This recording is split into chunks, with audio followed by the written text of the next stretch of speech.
ಓಂ ಶಾಂತಿ. ಜ್ಯೋತಿರ್ಲಿಂಗಂ ಶಿವಪರಮಾತ್ಮ.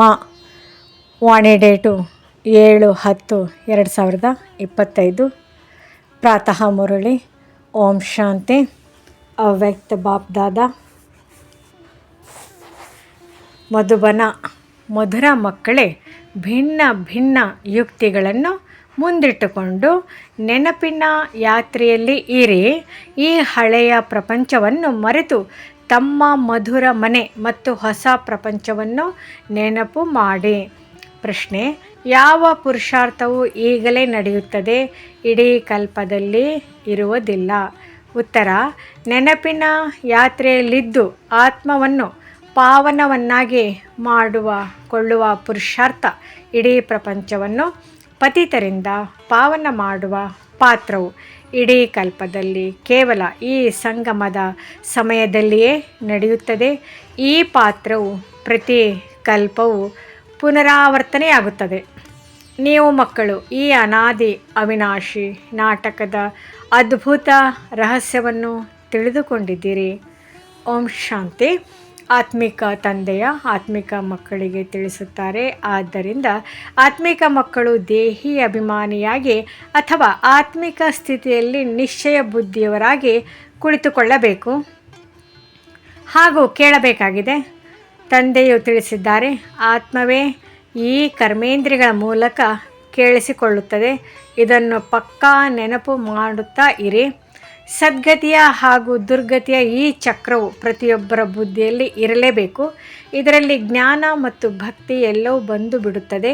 ನಡೆಯುತ್ತಾ ತಿರುಗಾಡುತ್ತಾ ಇದು ಬುದ್ಧಿಯಲ್ಲಿರಲಿ. ಜ್ಞಾನ ಮತ್ತು ಭಕ್ತಿ, ಸುಖ ಮತ್ತು ದುಃಖ, ದಿನ ಮತ್ತು ರಾತ್ರಿಯ ಆಟವು ಹೇಗೆ ನಡೆಯುತ್ತದೆ? ನಾವು 84 ಜನ್ಮಗಳ ಪಾತ್ರವನ್ನು ಅಭಿನಯಿಸುತ್ತೇವೆ. ತಂದೆಗೆ ನೆನಪಿದೆ, ಆದ್ದರಿಂದ ಮಕ್ಕಳಿಗೂ ನೆನಪಿನಲ್ಲಿರುವ ಪುರುಷಾರ್ಥ ಮಾಡಿಸುತ್ತಾರೆ. ಇದರಿಂದ ನಿಮ್ಮ ವಿಕರ್ಮಗಳು ವಿನಾಶವಾಗುತ್ತವೆ ಮತ್ತು ನೀವು ರಾಜ್ಯವನ್ನು ಪಡೆಯುತ್ತೀರಿ. ನಿಮಗೆ ಗೊತ್ತಿದೆ, ಈ ಹಳೆಯ ಪ್ರಪಂಚವು ಈಗ ಸಮಾಪ್ತಿಯಾಗಲಿದೆ. ಹೇಗೆ ಯಾವುದೇ ಹಳೆಯ ಮನೆ ಇರುತ್ತದೆ, ನಂತರ ಹೊಸ ಮನೆಯನ್ನು ಕಟ್ಟಿಸುತ್ತಾರೆಂದರೆ ನಾವೀಗ ಹೊಸ ಮನೆಗೆ ಹೋಗುತ್ತೇವೆಂದು ತನ್ನಲ್ಲಿ ನಿಶ್ಚಯವಿರುತ್ತದೆ. ಮತ್ತು ಮನೆಯನ್ನು ಕಟ್ಟುವುದರಲ್ಲಿ ಕೆಲವೊಮ್ಮೆ 1-2 ವರ್ಷಗಳು ಹಿಡಿಸುತ್ತವೆ. ಹೇಗೆ ಹೊಸ ದೆಹಲಿಯಲ್ಲಿ ಸರ್ಕಾರಿ ಮನೆಗಳು ತಯಾರಾಗುತ್ತವೆ ಎಂದರೆ ಅವಶ್ಯವಾಗಿ ನಾವು ವರ್ಗಾಯಿತರಾಗಿ ಹೊಸ ದೆಹಲಿಗೆ ಹೋಗುತ್ತೇವೆಂದು ಸರ್ಕಾರದವರು ಹೇಳುತ್ತಾರೆ. ಹಾಗೆ ನೀವು ಮಕ್ಕಳು ತಿಳಿದುಕೊಂಡಿದ್ದೀರಿ. ಈಗ ಈ ಬೇಹದ್ದಿನ ಪ್ರಪಂಚವು ಹಳೆಯದಾಗಿದೆ. ಈಗ ಹೊಸ ಪ್ರಪಂಚದಲ್ಲಿ ಹೋಗಬೇಕಾಗಿದೆ. ಇಂತಿಂತಹ ಯುಕ್ತಿಗಳಿಂದ ಬುದ್ಧಿಯನ್ನು ನೆನಪಿನ ಯಾತ್ರೆಯಲ್ಲಿ ತೊಡಗಿಸಬೇಕೆಂದು ತಂದೆಯು ಯುಕ್ತಿಗಳನ್ನು ತಿಳಿಸುತ್ತಾರೆ. ನಾವೀಗ ಮನೆಗೆ ಹೋಗಬೇಕಾಗಿದೆ. ಆದ್ದರಿಂದ ಮಧುರ ಮನೆಯನ್ನು ನೆನಪು ಮಾಡಬೇಕಾಗಿದೆ. ಇದಕ್ಕಾಗಿಯೇ ಮನುಷ್ಯರು ತಲೆ ಕೆಡಿಸಿಕೊಳ್ಳುತ್ತಾರೆ.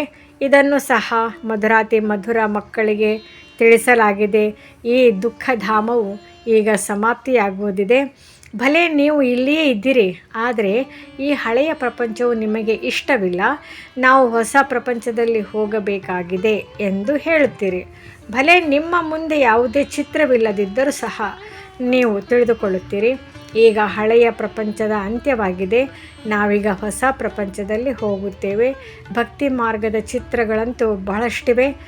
ಅದರ ಹೋಲಿಕೆಯಲ್ಲಿ ನಿಮ್ಮ ಚಿತ್ರಗಳು ಬಹಳ ಕಡಿಮೆ ಇದೆ. ನಿಮ್ಮದು ಇವು ಜ್ಞಾನ ಮಾರ್ಗದ ಚಿತ್ರಗಳಾಗಿವೆ. ಅವೆಲ್ಲವೂ ಭಕ್ತಿ ಮಾರ್ಗದ್ದಾಗಿದೆ. ಚಿತ್ರಗಳಿಂದಲೇ ಇಡೀ ಜ್ಞಾನವು ನಡೆಯುತ್ತದೆ. ಈಗ ನಿಮ್ಮದು ರಿಯಲ್ ಚಿತ್ರವಾಗಿದೆ. ಆದ್ದರಿಂದ ಯಾವುದು ಸರಿ, ಯಾವುದು ತಪ್ಪೆಂದು ನೀವು ತಿಳಿಸುತ್ತೀರಿ. ತಂದೆಗೆ ಜ್ಞಾನಪೂರ್ಣನೆಂದು ಹೇಳಲಾಗುತ್ತದೆ. ನಿಮಗೆ ಈ ಜ್ಞಾನವಿದೆ. ನಾವು ಇಡೀ ಕಲ್ಪದಲ್ಲಿ ಎಷ್ಟು ಜನ್ಮಗಳನ್ನು ತೆಗೆದುಕೊಂಡಿದ್ದೇವೆ, ಈ ಚಕ್ರವು ಹೇಗೆ ಸುತ್ತುತ್ತದೆ ಎಂಬುದು ನಿಮಗೆ ತಿಳಿದಿದೆ. ನೀವೀಗ ನಿರಂತರ ತಂದೆಯ ನೆನಪು ಮತ್ತು ಈ ಜ್ಞಾನದಲ್ಲಿರಬೇಕಾಗಿದೆ. ತಂದೆ ನಿಮಗೆ ರಚಯಿತ ಮತ್ತು ರಚನೆಯ ಜ್ಞಾನವನ್ನು ಕೊಡುತ್ತಾರೆ. ಆದ್ದರಿಂದ ತಂದೆಯ ನೆನಪು ಇರುತ್ತದೆ. ತಂದೆಯು ತಿಳಿಸಿದ್ದಾರೆ, ನಾನು ನಿಮ್ಮ ತಂದೆ, ಶಿಕ್ಷಕ, ಸದ್ಗುರು ಆಗಿದ್ದೇನೆ. ಕೇವಲ ನೀವು ಇಷ್ಟನ್ನೇ ತಿಳಿಸಿ. ತಂದೆಯು ಹೇಳುತ್ತಾರೆ, ನೀವು ನನ್ನನ್ನು ಪತಿತ ಪಾವನ ಮುಕ್ತಿದಾತ ಮಾರ್ಗದರ್ಶಕನೆಂದು ಹೇಳುತ್ತೀರಲ್ಲವೇ? ಅಂದಾಗ ಎಲ್ಲಿಯ ಮಾರ್ಗದರ್ಶಕ? ಶಾಂತಿಧಾಮ ಮುಕ್ತಿಧಾಮದ ಮಾರ್ಗದರ್ಶಕನಾಗಿದ್ದಾರೆ. ತಂದೆಯು ಅಲ್ಲಿಯವರೆಗೆ ಅಂದರೆ ಪರಂಧಾಮದವರೆಗೆ ಕರೆದುಕೊಂಡು ಹೋಗಿ ಬಿಟ್ಟು ಬಿಡುತ್ತಾರೆ. ಮಕ್ಕಳಿಗೆ ಓದಿಸಿ ಕಲಿಸಿ ಪವಿತ್ರರನ್ನಾಗಿ ಮಾಡಿ ಕರೆದುಕೊಂಡು ಹೋಗಿ ಅಲ್ಲಿ ಬಿಡುತ್ತಾರೆ. ತಂದೆ ವಿನಃ ಮತ್ತಾರೂ ಕರೆದುಕೊಂಡು ಹೋಗಲು ಸಾಧ್ಯವಿಲ್ಲ. ಭಲೆ ಯಾರೆಷ್ಟಾದರೂ ತತ್ವಜ್ಞಾನಿ ಅಥವಾ ಬ್ರಹ್ಮಜ್ಞಾನಿಗಳಿರಬಹುದು, ಅವರಂತೂ ನಾವು ಬ್ರಹ್ಮತತ್ವದಲ್ಲಿ ಹೋಗಿ ಲೀನವಾಗುತ್ತೇವೆಂದು ಹೇಳುತ್ತಾರೆ. ಆದರೆ ನಿಮ್ಮ ಬುದ್ಧಿಯಲ್ಲಿದೆ, ಶಾಂತಿಧಾಮವು ನಮ್ಮ ಮನೆಯಾಗಿದೆ, ನಾವು ಅಲ್ಲಿ ಹೋಗಿ ಮತ್ತೆ ಹೊಸ ಪ್ರಪಂಚದಲ್ಲಿ ಮೊಟ್ಟ ಮೊದಲಿಗೆ ಬರುತ್ತೇವೆ. ಅವರೆಲ್ಲರೂ ನಂತರದಲ್ಲಿ ಬರೋರಾಗಿದ್ದಾರೆ. ಹೇಗೆ ಎಲ್ಲ ಧರ್ಮದವರು ನಂಬರ್ ವಾರ್ ಆಗಿ ಬರುತ್ತಾರೆ. ಸತ್ಯ ತ್ರೇತಾಯುಗದಲ್ಲಿ ಯಾರ ರಾಜ್ಯವಿರುತ್ತದೆ, ಅವರ ಧರ್ಮಶಾಸ್ತ್ರ ಯಾವುದು ಎಂಬುದೆಲ್ಲ ನಿಮಗೆ ತಿಳಿದಿದೆ. ಸೂರ್ಯವಂಶಿ ಚಂದ್ರವಂಶಿಯರದು ಒಂದೇ ಶಾಸ್ತ್ರವಾಗಿದೆ. ಆದರೆ ಈ ಗೀತೆಯು ಸತ್ಯವಾದುದಲ್ಲ, ಏಕೆಂದರೆ ನಿಮಗೆ ಈಗ ಯಾವ ಜ್ಞಾನವು ಸಿಗುತ್ತದೆ ಇದು ಇಲ್ಲಿಯೇ ಸಮಾಪ್ತಿಯಾಗುತ್ತದೆ. ಸತ್ಯುಗದಲ್ಲಿ ಯಾವುದೇ ಶಾಸ್ತ್ರಗಳಿರುವುದಿಲ್ಲ. ದ್ವಾಪರದಿಂದ ಯಾವ ಧರ್ಮಗಳಿರುತ್ತವೆಯೋ ಅವು ಹಾಗೇ ಇವೆ ನಡೆದು ಬರುತ್ತಿದೆ. ಈಗ ಮತ್ತೆ ಒಂದು ಧರ್ಮದ ಸ್ಥಾಪನೆಯಾದರೆ ಉಳಿದೆಲ್ಲವೂ ವಿನಾಶವಾಗುವವು. ಒಂದು ರಾಜ್ಯ, ಒಂದು ಧರ್ಮ, ಒಂದು ಭಾಷೆ, ಒಂದು ಮತ ಬೇಕೆಂದು ಹೇಳುತ್ತಿರುತ್ತಾರೆ. ಅದು ಒಬ್ಬರಿಂದಲೇ ಸ್ಥಾಪನೆಯಾಗುತ್ತದೆ. ಸತ್ಯುಗದಿಂದ ಹಿಡಿದು ಕಲಿಯುಗದವರೆಗಿನ ಸಂಪೂರ್ಣ ಜ್ಞಾನವು ನಿಮ್ಮ ಬುದ್ಧಿಯಲ್ಲಿದೆ ಅಂದಾಗ ಈಗ ಪಾವನರಾಗಲು ಪುರುಷಾರ್ಥ ಮಾಡಿ ಎಂದು ತಂದೆಯು ತಿಳಿಸುತ್ತಾರೆ. ಪತಿತರಾಗುವುದರಲ್ಲಿ ನಿಮಗೆ ಅರ್ಧ ಕಲ್ಪ ಹಿಡಿಸಿತು, ವಾಸ್ತವದಲ್ಲಿ ಇಡೀ ಕಲ್ಪವೆಂದೇ ಹೇಳಬಹುದು. ಈ ನೆನಪಿನ ಯಾತ್ರೆಯನ್ನು ನೀವು ಈಗಲೇ ಕಲಿಯುತ್ತೀರಿ. ಇದು ಸತ್ಯುಗದಲ್ಲಿರುವುದಿಲ್ಲ.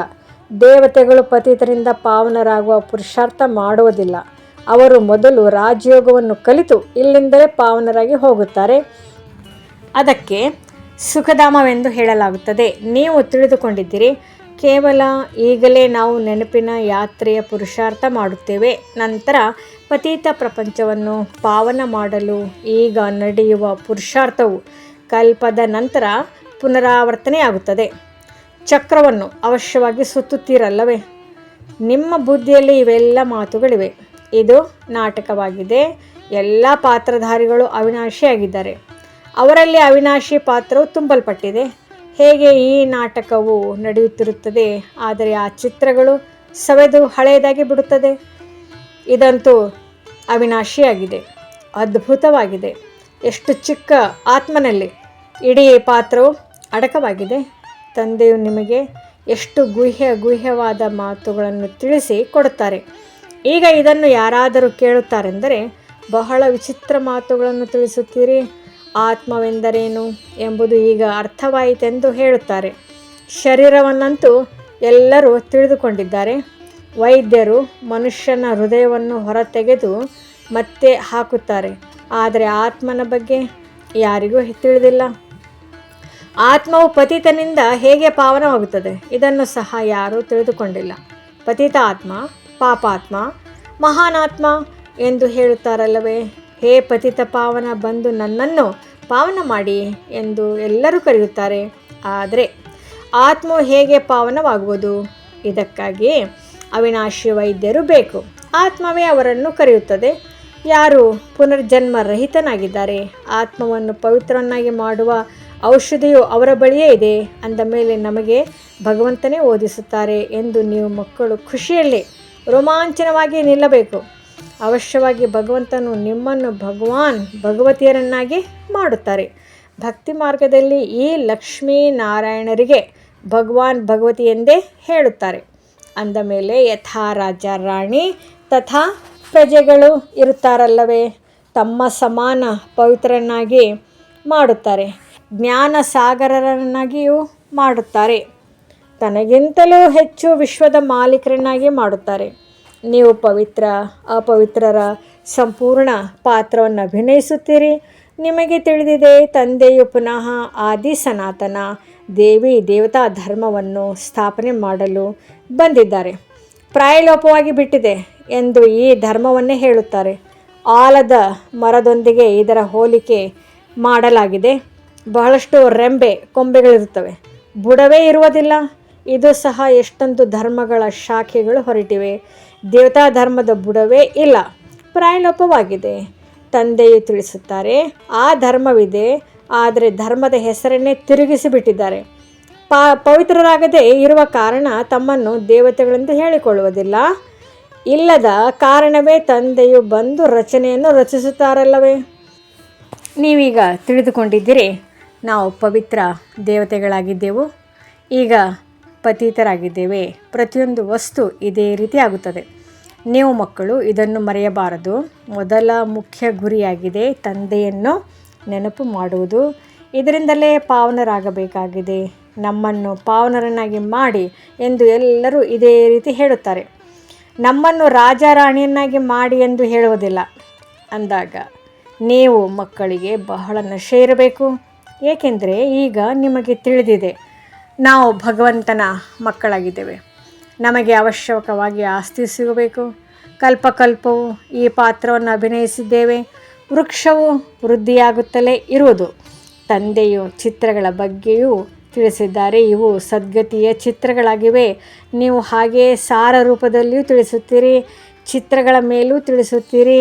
ನಿಮ್ಮ ಈ ಚಿತ್ರಗಳಲ್ಲಿ ಸೃಷ್ಟಿಯ ಆದಿ ಮಧ್ಯ ಅಂತ್ಯದ ರಹಸ್ಯವು ಬಂದುಬಿಡುತ್ತದೆ. ಯಾವ ಮಕ್ಕಳು ಸರ್ವೀಸ್ ಮಾಡುವವರಿದ್ದಾರೆಯೋ ಅವರು ತಮ್ಮ ಸಮಾನ ಮಾಡಿಕೊಳ್ಳುತ್ತಾ ಹೋಗುತ್ತಾರೆ. ಅಂದಾಗ ವಿದ್ಯೆಯನ್ನು ಓದಿಸುವ ಪ್ರಯತ್ನ ಪಡಬೇಕು. ಎಷ್ಟು ಹೆಚ್ಚು ಓದಿಸುವಿರೋ ಅಷ್ಟು ಶ್ರೇಷ್ಠ ಪದವಿಯನ್ನು ಪಡೆಯುತ್ತೀರಿ. ತಂದೆಯು ತಿಳಿಸುತ್ತಾರೆ, ನಾನು ಪುರುಷಾರ್ಥವನ್ನಂತೂ ಮಾಡಿಸುತ್ತೇನೆ, ಆದರೆ ಅದೃಷ್ಟವೂ ಬೇಕಲ್ಲವೇ.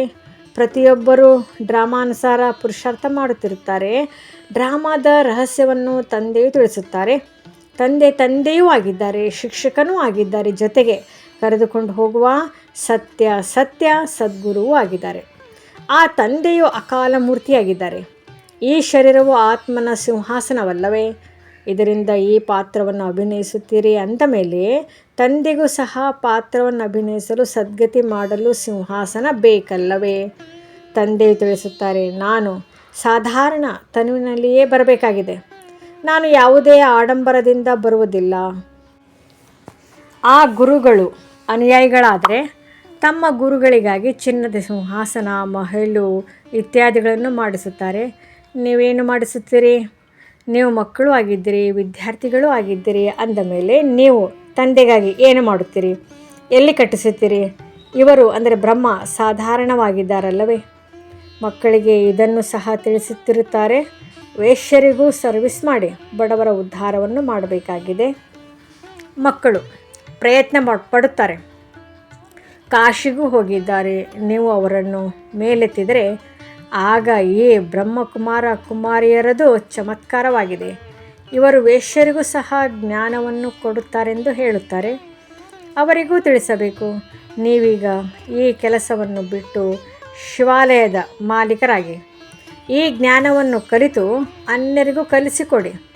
ವೇಶ್ಯರು ಸಹ ಮತ್ತೆ ಅನ್ಯರಿಗೆ ಕಲಿಸಿಕೊಡಬಹುದು. ಕಲಿತು ಬುದ್ಧಿವಂತರಾಗಿ ಬಿಟ್ಟರು ಮತ್ತೆ ತಮ್ಮ ಅಧಿಕಾರಿಗಳಿಗೂ ಸಹ ತಿಳಿಸುತ್ತಾರೆ. ಹಾಲ್ನಲ್ಲಿ ಚಿತ್ರ ಇತ್ಯಾದಿಗಳನ್ನಿಟ್ಟುಕೊಂಡು ಕುಳಿತು ತಿಳಿಸಿಕೊಡಿ. ಆಗ ವಾಹ, ಈ ಬೀಕೆಗಳು ವೇಶ್ಯರನ್ನು ಸಹ ಶಿವಾಲಯದ ನಿವಾಸಿಗಳನ್ನಾಗಿ ಮಾಡಲು ನಿಮಿತ್ತರಾಗಿದ್ದಾರೆಂದು ಎಲ್ಲರೂ ಹೇಳುತ್ತಾರೆ. ಮಕ್ಕಳಿಗೆ ಸರ್ವೀಸಿನ ಚಿಂತನೆ ನಡೆಯಬೇಕು. ನಿಮ್ಮ ಮೇಲೆ ಬಹಳ ಜವಾಬ್ದಾರಿ ಇದೆ. ನೀವು ಅಬಲೆಯರು, ಕುಬ್ಜೆಯರು, ಬಿಲ್ಲಿನಿಯರು, ಗಣಿಕೆಯರು ಇವರೆಲ್ಲರ ಉದ್ಧಾರ ಮಾಡಬೇಕಾಗಿದೆ. ಸಾಧುಗಳ ಉದ್ಧಾರವನ್ನು ಮಾಡಿದರೆಂದು ಗಾಯನವಿದೆ. ಇದು ನಿಮಗೆ ತಿಳಿದಿದೆ. ಕೊನೆಯಲ್ಲಿ ಸಾಧುಗಳ ಉದ್ಧಾರವೂ ಆಗುವುದು. ಈಗಲೇ ಅವರು ನಿಮ್ಮ ಮಾರ್ಗದಲ್ಲಿ ಬಂದು ಬಿಟ್ಟರೆ ಭಕ್ತಿ ಮಾರ್ಗವೇ ಕ್ರಾಂತಿಯಾಗಿ ಬಿಡುವುದು. ಸನ್ಯಾಸಿಗಳೇ ತಮ್ಮ ಆಶ್ರಮವನ್ನು ಬಿಟ್ಟು ಬಿಡುವರು. ಇದು ಕೊನೆಯಲ್ಲೇ ಆಗುವುದು. ತಂದೆಯು ಹೀಗೀಗೆ ಮಾಡಿ ಎಂದು ಸಲಹೆ ನೀಡುತ್ತಿರುತ್ತಾರೆ. ಈ ತಂದೆಯಂತೂ ಎಲ್ಲಿಯೂ ಹೊರಗಡೆ ಹೋಗಲು ಸಾಧ್ಯವಿಲ್ಲ. ತಂದೆಯು ಹೇಳುತ್ತಾರೆ, ಹೋಗಿ ಮಕ್ಕಳಿಂದ ಕಲಿಯಿರಿ ಎಂದು. ಮಕ್ಕಳಿಗೆ ತಿಳಿಸಿಕೊಡುವ ಎಲ್ಲ ಯುಕ್ತಿಗಳನ್ನು ಹೇಳುತ್ತಿರುತ್ತಾರೆ. ಇಂತಹ ಕಾರ್ಯ ಮಾಡಿ ತೋರಿಸಿ. ಮನುಷ್ಯರ ಬಾಯಿಂದ ವಾಹ ವಾಹ ಎಂಬ ಶಬ್ದ ಹೊರಡಲಿ. ಗಾಯನವೂ ಇದೆ. ಶಕ್ತಿಯರಿಂದ ಭಗವಂತನು ಜ್ಞಾನ ಬಾಣವನ್ನು ಹೊಡೆಸಿದರೆಂದು. ಇವು ಜ್ಞಾನ ಬಾಣಗಳಾಗಿವೆ. ಈ ಬಾಣಗಳು ನಿಮ್ಮನ್ನು ಈ ಪ್ರಪಂಚದಿಂದ ಆ ಪ್ರಪಂಚಕ್ಕೆ ಕರೆದುಕೊಂಡು ಹೋಗುತ್ತಾರೆ. ಆದ್ದರಿಂದ ನೀವು ಮಕ್ಕಳು ಬಹಳ ವಿಶಾಲ ಬುದ್ಧಿಯವರಾಗಬೇಕಾಗಿದೆ. ಒಂದು ಸ್ಥಳದಲ್ಲಾದರೂ ನಿಮ್ಮ ಹೆಸರೇ ಪ್ರಸಿದ್ಧವಾಗಿ ಸರ್ಕಾರಕ್ಕೆ ತಿಳಿಯಿತೆಂದರೆ ನಿಮ್ಮದು ಬಹಳ ಪ್ರಭಾವ ಬೀರುವುದು. ಒಂದು ಸ್ಥಳದಿಂದಲೇ ಯಾರಾದರೂ 5-7 ಮಂದಿ ಒಳ್ಳೆಯ ಅಧಿಕಾರಿಗಳು ಇದನ್ನು ಅರ್ಥ ಮಾಡಿಕೊಂಡರೆ ಅವರೇ ಪತ್ರಿಕೆಗಳಲ್ಲಿ ಹಾಕಿಸತೊಡಗುತ್ತಾರೆ. ಈ ಬಿಕೆಗಳು ವೇಶ್ಯರಿಂದಲೂ ಆ ವೃತ್ತಿಯನ್ನು ಬಿಡಿಸಿ ಶಿವಾಲಯದ ಮಾಲೀಕರನ್ನಾಗಿ ಮಾಡುತ್ತಾರೆಂದರೆ ಹೇಳುತ್ತಾರೆ, ಬಹಳ ವಾಹ ವಾಹ ಆಗುತ್ತದೆ. ಹಣ ಇತ್ಯಾದಿಗಳೆಲ್ಲವನ್ನೂ ಅವರು ತೆಗೆದುಕೊಂಡು ಬರುತ್ತಾರೆ. ನೀವು ಹಣವನ್ನೇನು ಮಾಡುತ್ತೀರಿ? ನೀವು ದೊಡ್ಡ ದೊಡ್ಡ ಸೇವಾ ಕೇಂದ್ರಗಳನ್ನು ತೆರೆಯಿರಿ. ಹಣದಿಂದ ಚಿತ್ರ ಇತ್ಯಾದಿಗಳನ್ನು ಮಾಡಿಸಬಹುದು. ಮನುಷ್ಯರು ನೋಡಿ ಬಹಳ ಆಶ್ಚರ್ಯಚಕಿತರಾಗುತ್ತಾರೆ. ಮೊಟ್ಟ ಮೊದಲು ನಿಮಗೆ ಬಹುಮಾನ ಕೊಡಬೇಕೆಂದು ಹೇಳುತ್ತಾರೆ. ಸರ್ಕಾರಿ ಕಟ್ಟಡಗಳಲ್ಲಿಯೂ ನಿಮ್ಮ ಈ ಚಿತ್ರಗಳನ್ನು ತೆಗೆದುಕೊಂಡು ಹೋಗುತ್ತಾರೆ. ಇವುಗಳ ಮೇಲೆ ಬಹಳ ಪ್ರಭಾವಿತರಾಗುತ್ತಾರೆ. ಅಂದ ಮೇಲೆ ನಿಮಗೆ ಇದೇ ಬಯಕೆ ಇರಬೇಕು, ಮನುಷ್ಯರನ್ನು ಹೇಗೆ ದೇವತೆಗಳನ್ನಾಗಿ ಮಾಡುವುದು. ಇದಂತೂ ನಿಮಗೆ ತಿಳಿದಿದೆ. ಯಾರು ಕಲ್ಪದ ಹಿಂದೆ ಆಸ್ತಿಯನ್ನು ತೆಗೆದುಕೊಂಡಿದ್ದರೋ ಅವರೇ ತೆಗೆದುಕೊಳ್ಳುವರು. ಇಷ್ಟೆಲ್ಲ ಹಣ ಇತ್ಯಾದಿಗಳನ್ನು ಬಿಟ್ಟು ಬರುವುದು ಪರಿಶ್ರಮವಿದೆ. ತಂದೆ ತಿಳಿಸಿದರು, ಮನೆ, ಮಠ, ಮಿತ್ರ, ಸಂಬಂಧಿಗಳು ಇತ್ಯಾದಿ ಏನು ನನ್ನದಲ್ಲ, ನನಗೇನು ನೆನಪಿಗೆ ಬರುವುದಿಲ್ಲ. ನೀವು ಮಕ್ಕಳಿಗೆ ತಂದೆ ವಿನಃ ಮತ್ಯಾರೂ ಇಲ್ಲ. ಎಲ್ಲವನ್ನು ಹೀಗೆ ಬ್ರಹ್ಮ ತಂದೆಯು ತ್ಯಾಗ ಮಾಡಿಬಿಟ್ಟರು. ಅಂದಮೇಲೆ ಬುದ್ಧಿಯು ಮತ್ತೆಲ್ಲಿ ಹೋಗುವುದು? ತಂದೆಗೆ ರಥವನ್ನು ಕೊಟ್ಟಿದ್ದಾರೆ. ನೀವು ಹೇಗೋ ಅದೇ ರೀತಿ ಇವರು ಓದುತ್ತಿದ್ದಾರೆ. ಕೇವಲ ತಂದೆಗೆ ಬಾಡಿಗೆಯಾಗಿ ಕೊಟ್ಟಿದ್ದಾರೆ. ನೀವು ತಿಳಿದುಕೊಂಡಿದ್ದೀರಿ, ನಾವು ಸೂರ್ಯವಂಶಿ ಮನೆತನದಲ್ಲಿ ಬರುವುದಕ್ಕಾಗಿ ಪುರುಷಾರ್ಥ ಮಾಡುತ್ತಿದ್ದೇವೆ. ಇದು ನರನಿಂದ ನಾರಾಯಣನಾಗುವ ಕಥೆಯಾಗಿದೆ. ಆತ್ಮಕ್ಕೆ 3ನೆಯ ನೇತ್ರವು ಸಿಗುತ್ತದೆ. ನಾವು ಆತ್ಮಗಳು ಓದಿ ಜ್ಞಾನವನ್ನು ಕೇಳಿ ದೇವತೆಗಳಾಗುತ್ತಿದ್ದೇವೆ. ಮತ್ತು ನಾವೇ ರಾಜಾದಿ ರಾಜರಾಗುತ್ತೇವೆ. ಶಿವತಂದೆಯು ತಿಳಿಸುತ್ತಾರೆ, ನಾನು ನಿಮ್ಮನ್ನು ಡಬಲ್ ಕಿರೀಟಧಾರಿಗಳನ್ನಾಗಿ ಮಾಡುತ್ತೇನೆ. ಡ್ರಾಮಾನುಸಾರ ಕಲ್ಪದ ಹಿಂದಿನಂತೆ ನಿಮ್ಮ ಬುದ್ಧಿಯು ಈಗ ಎಷ್ಟು ವಿಶಾಲವಾಗಿದೆ ಮತ್ತು ನೆನಪಿನ ಯಾತ್ರೆಯಲ್ಲಿಯೇ ಇರಬೇಕಾಗಿದೆ. ಸೃಷ್ಟಿ ಚಕ್ರವನ್ನು ನೆನಪು ಮಾಡಬೇಕು. ಹಳೆಯ ಪ್ರಪಂಚವನ್ನು ಬುದ್ಧಿಯಿಂದ ಮರೆಯಬೇಕಾಗಿದೆ. ಒಳ್ಳೆಯದು. ಮಧುರಾತಿ ಮಧುರ ಆಗಲಿ ಹೋಗಿ ಮರಳಿ ಸಿಕ್ಕಿರುವ ಮಕ್ಕಳ ಪ್ರತಿ ಮಾತಾ ಪಿತಾ ಬಾಬ್ದಾದಾರವರ ನೆನಪು, ಪ್ರೀತಿ ಹಾಗೂ ಸುಪ್ರಭಾತ. ಆತ್ಮಿಕ ಮಕ್ಕಳಿಗೆ ಆತ್ಮಿಕ ತಂದೆಯ ನಮಸ್ತೆ. ಧಾರಣೆಗಾಗಿ ಮುಖ್ಯ ಸಾರ. ಮೊದಲನೇದು, ಬುದ್ಧಿಯಲ್ಲಿರಲಿ, ಈಗ ನಮಗಾಗಿ ಹೊಸ ಪ್ರಪಂಚದ ಸ್ಥಾಪನೆಯಾಗುತ್ತಿದೆ. ಈ ದುಃಖದ ಹಳೆಯ ಪ್ರಪಂಚವು ಸಮಾಪ್ತಿಯಾಯಿತೆಂದರೆ ಆಯಿತು. ಈ ಹಳೆಯ ಪ್ರಪಂಚವು ನಿಮಗೆ ಇಷ್ಟವಾಗಲೇಬಾರದು. 2ನೇ ಪಾಯಿಂಟ್, ಹೇಗೆ ತಂದೆಯು ತನ್ನದೆಲ್ಲವನ್ನು ಸಫಲ ಮಾಡಿಬಿಟ್ಟರು, ಆದ್ದರಿಂದ ಬುದ್ಧಿಯು ಎಲ್ಲಿ ಹೋಗಲಿಲ್ಲ. ಅದೇ ರೀತಿ ಫಾಲೋ ಫಾದರ್ ಮಾಡಬೇಕಾಗಿದೆ. ಹೃದಯದಲ್ಲಿ ಕೇವಲ ಇದೇ ಬಯಕೆ ಇರಲಿ, ನಾವು ಮನುಷ್ಯರನ್ನು ದೇವತೆಗಳನ್ನಾಗಿ ಮಾಡುವ ಸೇವೆ ಮಾಡಬೇಕು. ಈ ವೈಶಾಲ್ಯವನ್ನು ಶಿವಾಲಯವನ್ನಾಗಿ ಮಾಡಬೇಕು. ವರದಾನ: ದೇಹಾಭಿಮಾನದ ರಾಯಲ್ ರೂಪವನ್ನು ಸಹ ಸಮಾಪ್ತಿ ಮಾಡುವಂತಹ ಸಾಕ್ಷಿ ದೃಷ್ಟಿ ಭವ. ಅನ್ಯರ ಮಾತಿಗೆ ಮಾನ್ಯತೆ ಕೊಡದೇ ಇರುವುದು, ಮಧ್ಯದಲ್ಲಿ ಕಟ್ ಮಾಡುವುದು, ಇದು ಸಹ ದೇಹಾಭಿಮಾನದ ರಾಯಲ್ ರೂಪವಾಗಿದೆ. ಯಾವುದು ತಮ್ಮ ಹಾಗೂ ಅನ್ಯರ ಅಪಮಾನ ಮಾಡಿಸುತ್ತದೆ. ಏಕೆಂದರೆ ಯಾರು ಮಾತು ಕಟ್ ಮಾಡುತ್ತಾರೆ ಅವರಿಗೆ ಅಪಮಾನವೆನಿಸುತ್ತೆ. ಅದಕ್ಕಾಗಿ ಸಾಕ್ಷಿ ದೃಷ್ಟದ ವರದಾನವನ್ನು ಸ್ಮೃತಿಯಲ್ಲಿಟ್ಟು ಡ್ರಾಮದ ಗುರಾಣಿ ಮತ್ತು ಡ್ರಾಮದ ಪಟ್ಟಿಯ ಮೇಲೆ ಪ್ರತಿ ಕರ್ಮ ಮತ್ತು ಸಂಕಲ್ಪ ಮಾಡುತ್ತಾ ನಾನು ಎನ್ನುವ ಈ ರಾಯಲ್ ರೂಪವನ್ನು ಸಹ ಸಮಾಪ್ತಿ ಮಾಡಿ ಪ್ರತಿಯೊಬ್ಬರ ಮಾತಿಗೆ ಸಮ್ಮಾನ ಕೊಡಿ, ಸ್ನೇಹ ಕೊಡಿ. ಆಗ ಅವರು ಸದಾಕಾಲಕ್ಕಾಗಿ ಸಹಯೋಗಿಗಳಾಗಿ ಬಿಡುತ್ತಾರೆ. ಸ್ಲೋಗನ್: ಪರಮಾತ್ಮ ಶ್ರೀಮತ ರೂಪಿ ಜಲದ ಆಧಾರದಿಂದ ಕರ್ಮರೂಪಿ ಬೀಜವನ್ನು ಶಕ್ತಿಶಾಲಿ ಮಾಡಿಕೊಳ್ಳಿ. ಅವ್ಯಕ್ತ ಸೂಚನೆ: ಸ್ವಯಂನ ಮತ್ತು ಸರ್ವರ ಪ್ರತಿ ಮನಸಾ ಮೂಲಕ ಯೋಗದ ಶಕ್ತಿಗಳ ಪ್ರಯೋಗ ಮಾಡಿ. ಪ್ರತಿ ಸಮಯ ಪ್ರತಿ ಆತ್ಮನ ಪ್ರತಿ ಮನಸಾ ಸ್ವತಃವಾಗಿ ಶುಭ ಭಾವನೆ ಮತ್ತು ಶುಭ ಕಾಮನೆಯ ಶುದ್ಧ ವೈಬ್ರೇಷನ್ ಉಳ್ಳ ಸ್ವಯಂವನ್ನು ಮತ್ತು ಅನ್ಯರಿಗೆ ಅನುಭವವಾಗಲಿ. ಮನಸ್ಸಿನಿಂದ ಪ್ರತಿ ಸಮಯ ಸರ್ವ ಆತ್ಮಗಳ ಪ್ರತಿ ಆಶೀರ್ವಾದ ಹೊರಬರುತ್ತಿರಲಿ. ಮನಸ್ಸು ಸದಾ ಇದೇ ಸೇವೆಯಲ್ಲಿ ಬ್ಯುಸಿಯಾಗಿರಲಿ. ಹೇಗೆ ವಾಚನ ಸೇವೆಯಲ್ಲಿ ಬ್ಯುಸಿಯಲ್ಲಿರುವಂತಹ ಅನುಭವಿಯಾಗಿದ್ದೀರಿ. ಒಂದು ವೇಳೆ ಸೇವೆ ಸಿಗಲಿಲ್ಲವೆಂದರೆ ತಮ್ಮ ಖಾಲಿ ಅನುಭವ ಮಾಡುತ್ತೀರಿ. ಇಂತಹ ಪ್ರತಿ ಸಮಯ ವಾಣಿಯ ಜೊತೆ ಮನಸ ಸೇವೆಯು ಸ್ವತಃವಾಗಿ ಆಗುತ್ತಿರಲಿ. ಓಂ ಶಾಂತಿ.